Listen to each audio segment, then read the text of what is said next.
Assalamualaikum warahmatullahi wabarakatuh. Halo semuanya. Hai, ketemu lagi. Di video ini kita akan membahas tentang time clause seperti judulnya ya. Sebelumnya kita harus paham dulu apa itu makna dari clause atau klausa. Jadi klausa itu adalah unsur pembentuk sebuah kalimat yang terdiri dari subjek dan kata kerja. Nah, kalau time clause itu adalah sebuah klausa yang diawali dengan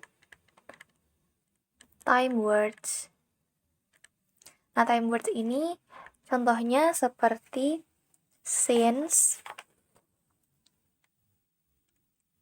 as soon as,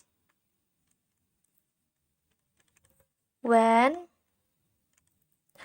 before, after, dan teman-temannya. Nah, time clause itu termasuk dalam dependent clause. Nah, buat yang belum tahu ya, jadi klausa itu ada yang namanya klausa independent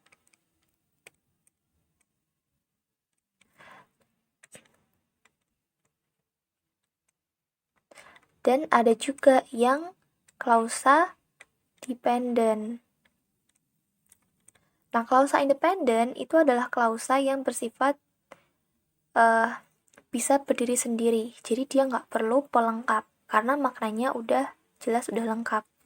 Nah, tapi kalau dependent clause dia nggak bisa berdiri sendiri. Dia butuh independent clause. Karena apa? Karena maknanya belum lengkap. Kalau nggak dilengkapi sama independent clause nanti akan jadi ambigu.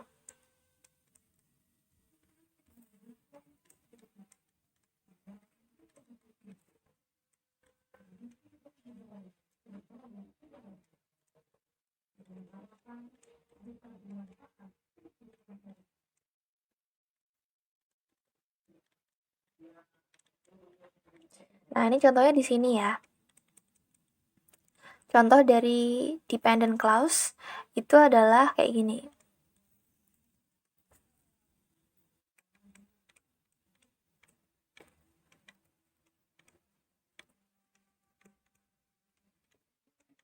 Before I had cooked the dinner, my dad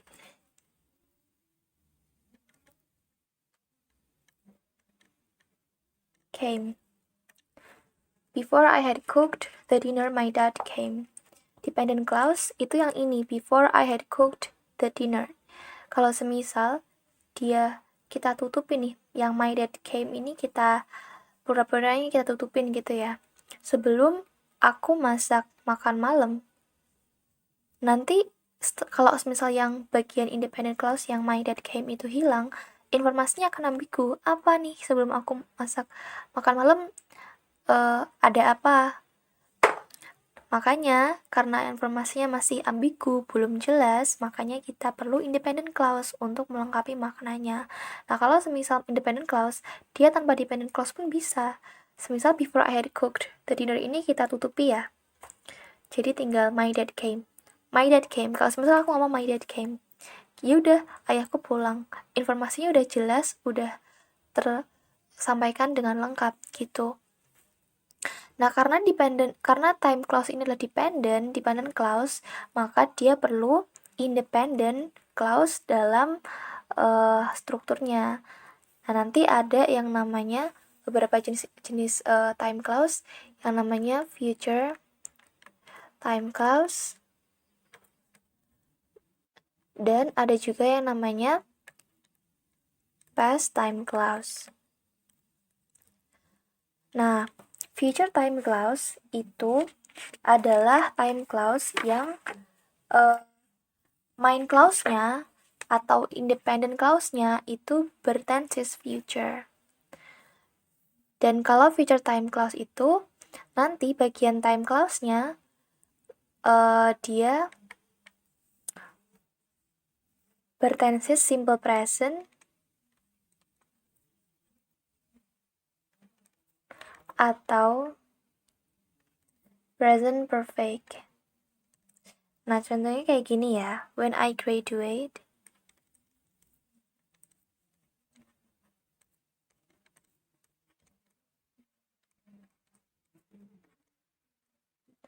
from my high school,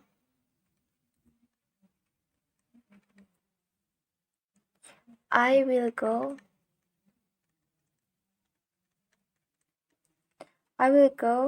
to Thailand.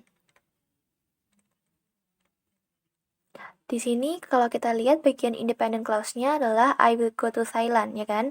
I will go to Thailand itu tenses-nya adalah future, berarti dia termasuk dalam future time clause.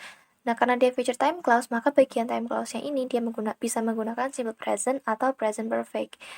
Kita bisa tulis when I graduate from my high school atau when I have graduated from my high school. Nah, kalau past time clause itu adalah time clause yang independent clause-nya atau main clause-nya itu adalah bertenses past simple, past tense. Contohnya kayak gini. Contohnya sama kayak tadi. Before I had cooked the dinner,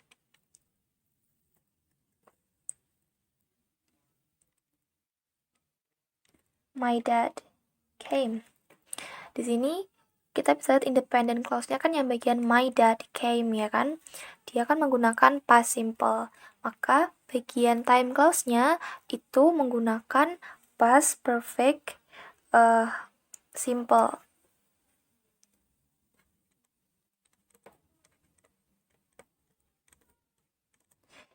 Jadi diawali dengan time word dulu, baru nanti klausanya. Nah, perlu kita ketahui ya. Jadi kalau semisal kita nulis time clause itu, perbedaan posisi itu juga mempengaruhi cara penulisan dia. Contohnya ya, kalau semisal dia bertepat at the beginning of the sentence, maka kita perlu koma.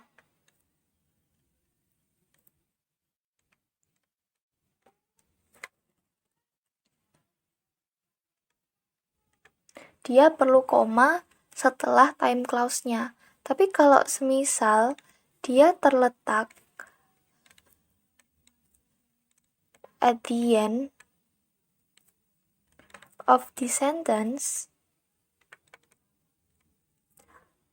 maka dia nggak perlu koma. Jadi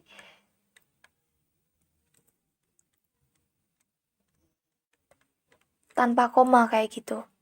Kayak contoh tadi, semisal kalimatnya kita pakai kalimat yang sama aja.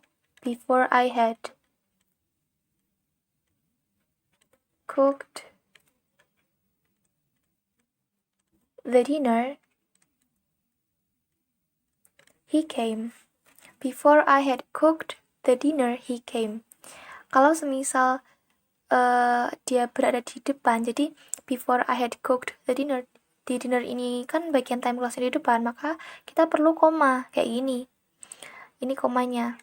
Tetapi kalau semisal kita switch, jadi independent clause-nya dulu yang di depan. Jadi my dad came before I had cooked the dinner. Maka dia nggak perlu koma kayak gitu. Itu aturannya. Oke, jadi kalau mau kita sum up, time clause itu adalah sebuah klausa yang diawali dengan time words. Nah, time words itu macam-macam. Ada since, ada as soon as, ada when, before, after, dan lain sebagainya. Nah, karena dia adalah sebuah dependent clause, maka dia perlu independent clause untuk melengkapinya. Nah, make sure kita perhatikan penempatannya. Kalau dia di depan at the beginning of the sentence, berarti kita perlu tambahkan koma setelah time clause-nya. Tapi kalau semisal dia terletak di bagian akhir, nah dia nggak perlu koma. Dan kalau semisal eh kalau semisal dia future time clause, maka bagian time clause-nya itu kita menggunakan tenses simple present atau present perfect. Kalau dia past time clause, yaitu independent clause-nya itu adalah past simple, maka kita bisa menggunakan past perfect simple. Kira-kira itu yang bisa saya sampaikan di video ini. Semoga bisa bermanfaat buat kalian semua. Semangat belajar dan wassalamualaikum warahmatullahi wabarakatuh.